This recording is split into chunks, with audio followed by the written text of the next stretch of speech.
ريال مدريد يفتح باب الرحيل أمام هازارد واللاعب يرفض. يرحب نادي ريال مدريد برحيل البلجيكي إيدين هازارد جناح الفريق في الميركاتو الشتوي المقبل. ووفقا لصحيفة ماركا الإسبانية فإن ريال مدريد لا يرحب باستمرار إيدين هازارد مع الفريق ويسعى للتخلص منه في الميركاتو الشتوي المقبل. وأشارت إلى أن كيلان من رودريغو وماركوس أسينسيو وحتى ماريانو دياز يتفوقون على هازارد في حسابات المدرب الإيطالي كارلو أنشيلوتي.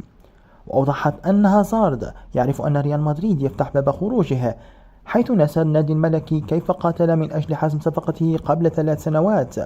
وذكرت أن قادة ريال مدريد فقدوا إيمانهم في قدرة هازارد واحتمالية تألقه بقميص الميرينغي، ويعتقدون أن أفضل حل هو أن يرحل عن النادي.